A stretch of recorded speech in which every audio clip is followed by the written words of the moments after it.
Your supporting main event is presented to you by DS Almario International Promotions, Kapitan Mamerto Sevilla, and the Sukat Barangay Council in cooperation with In This Corner. 10 rounds of boxing for the Philippine Boxing Federation Flyweight Championship. And introducing first, fighting out of the blue corner, wearing red and weighing 113 pounds, he's the PBF number 5 junior flyweight contender from Rod Nazario Boxing Gym, Parañaque City.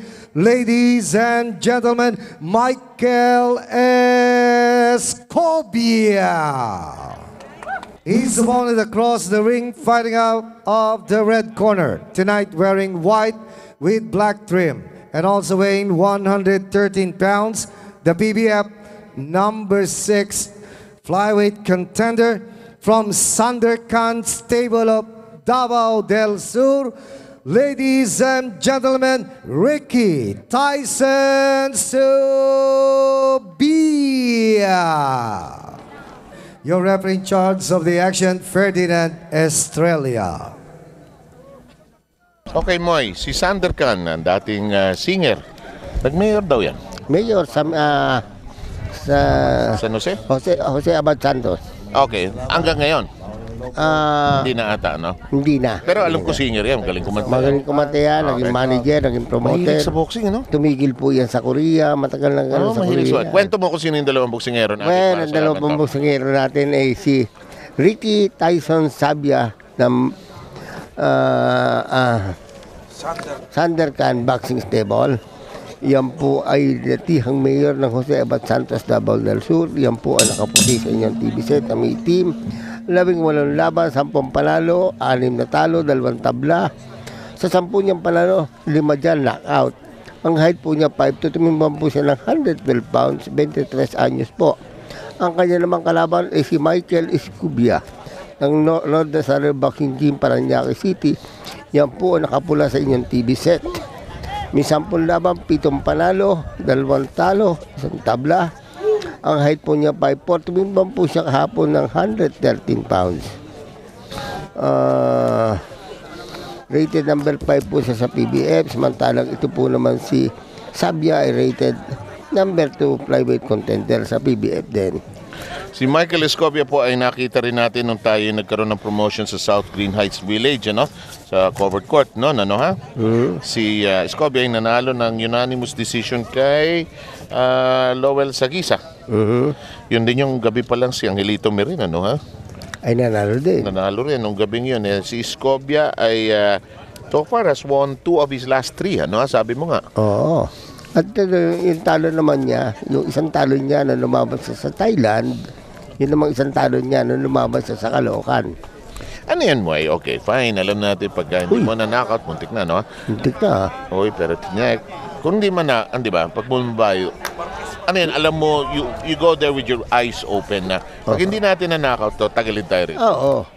Kailangan, miski bugbog, pwede ka pa rin matalo eh. Oo nga eh. Well, tinamaan po ni Escobia kanina si Sabia, pero natapakan niya ang paa. Dahil si Sabia po kaliwete. Kanan po ito si Escobia. Ngayon po, diyan, may posibilidad makatapakan ng paa. Dahil nga doon sa opposite, ano, no? Oo. Nakikinang ako na sisilaw ako sa pants ni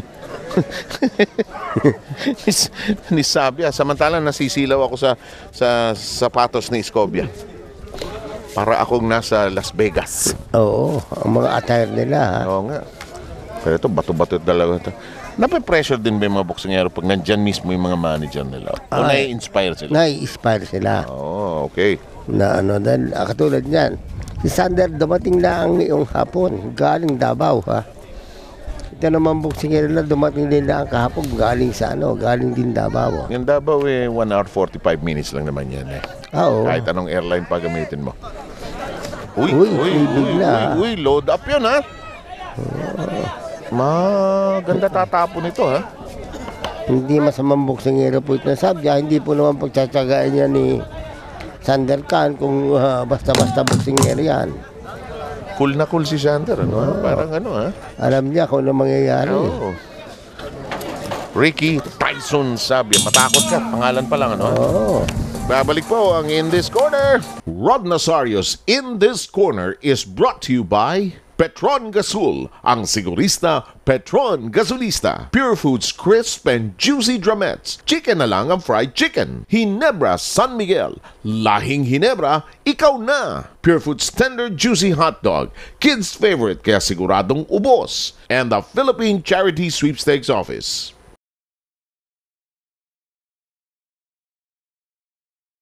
Rod Nazarios In This Corner is brought to you by Petron Gasul, ang sigurista Petron Gasolista. Pure Foods crisp and juicy drumettes. Chicken na lang ang fried chicken. Ginebra San Miguel. Lahing Ginebra, ikaw na. Pure Foods tender juicy hot dog.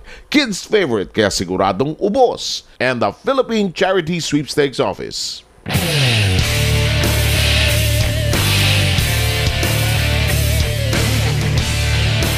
Ngayon, ito po ang mga nanonood sa atin. Kita po naman yung punong-puno na po kami dito. Yan ang idol ko. Sa Indonesia. Sa Indonesia, ha? Pimig talaga ang inaano niya. Endurso niya, no? Yung... Uy, ito po slow mo natin. Medyo hindi po tumama ang upper, pero tumama po ang left straight. Dito pong si Sabia. Tawag naman Amerikano sa kanya, Dionysia. Dionysia, di ba? Sa 24/7 yun ang tawag. Boy, mukhang maganda itong laban na ito. Mukhang may pupuntahan ito, ha? Oo, magandang lumaban tong ano kasi itong Scobia. Kaya nga laang medyo Sige na, sabihin mo na. kulang ang ensayo nito. Dahil Talaga. namatay ang anak nito eh. Oo. Oo. Naman. Bata pa. 5 buwan ng ano. Alam mo naman yung ano. Pero yun nga, sana gusto nung i-postpone ang laban, hindi laban. Pero sana ang humiling dahil, alam mo naman. Para mawala sa isip niya na At saka isa pa, yung bang... dedicate niya doon sa anak niya siguro yan.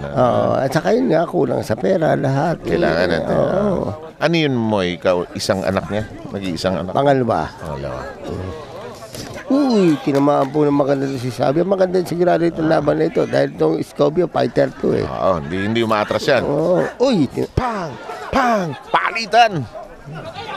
Nice sporting gesture by both fighters. Ferdinand Estrellas. uy, parang may putok si Sabia ha. Oo. Oo. And nagsusuntok ang mga boksingero. Oo. Si Doktora napapatrabaho tonight, ha? Oo. Wala tayong laban na walang may disgrasya eh, no? At saka itong si Sabia, kasama yan lahat itong galing Davao, itong mga kapatid ni Sander. Ganun ba? Oo, yan. Ano po yun, dalawang malalaki yan, kapatid ni Sander yan. Yung pamasahe lang ng mga yan, kulang pa siguro ang premyo nitong boksingero nila. Ay, habol lang naman nila mapalaban, pero minalas po naman dahil nakameran nga ng putok. Alam mo doon sa isa sa mga namatayan din ng anak si Django Bustamante, yung sa bilyar. May Nalaban siya ng World Championship doon, di tapos ba? wala siyang choice, ano? Oo, hindi lumaban na. And nothing prepares you for that kind of burden and tragedy. Ano? Hindi naman burden, yung grief later, sakit yan, ano? Pero walang magulang na gustong maglibing ng anak. Talaga. Okay.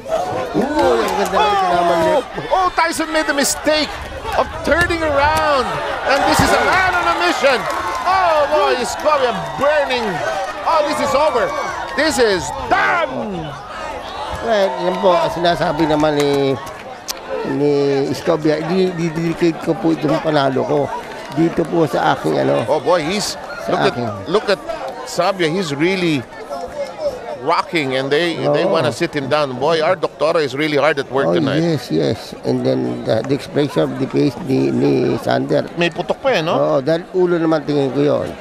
This slow-mo is brought to you by Ginebra San Miguel. Lahing Ginebra, ikaw na. Here we go. Left. Oh, ito po is Tumalikod mo no? Tumalikod, tinamaan eh. Pinalo up eh. Oh. Bang. Yun, yung kanan, yung kaliwang yun. Wala na, no? Wala, talagang logi. Walang, nag-prompt kay Ferdinand Estrello? Wala nang Wala, kita naman niya pag tama talaga na groggy na eh. Bakla eh. Talagang dapat awatin talaga. So, on that note, anong round tayo? Nasa second round pa lang tayo. Second round pa lang tayo. Oo, at solid eh. Parang feeling mo, dahil doon sa kwento mo, parang mano ng mission si Escobia eh. No? Totoo po. Ito naman sinasabi niya sa akin. Basta itong laban pong ito, paparado ko ito, alang-alang sa anak ko. And very sad that this happened to him, but oh boy, let's just lift his spirits just a little more. Ano, ha?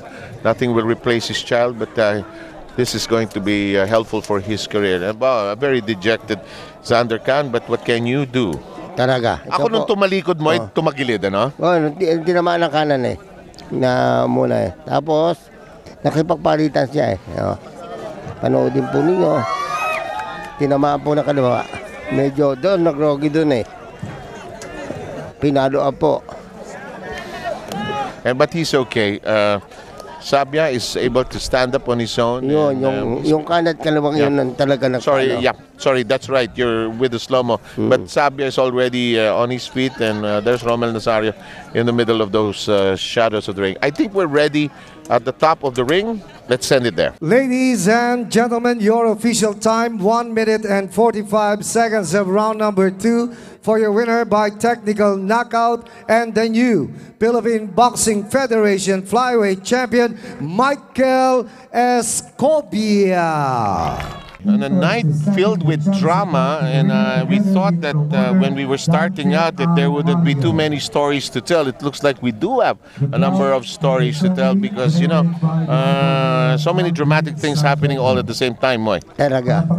Hindi ko akala magiging ganito ka-sensational. Kaya nga lang, medyo nanalo po si Escobia, pero ang akin na dahil si Xander ka naman, nanggaling pa ng Davao lahat, tapos ganyan na nangyari. Na alam ko, binibuild up niya itong batang ito. But I guess yung may mga rude awakening. Oo, katulad niya, no? Hindi natin sukat akalain. Sa puli.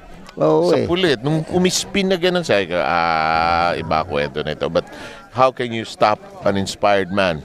And man who is driven by a cause larger than himself, I guess. Totoo.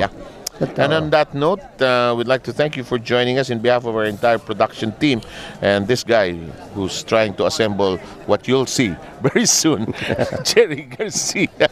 We'll see you soon here where boxing is great. Rod Nazario's in this corner.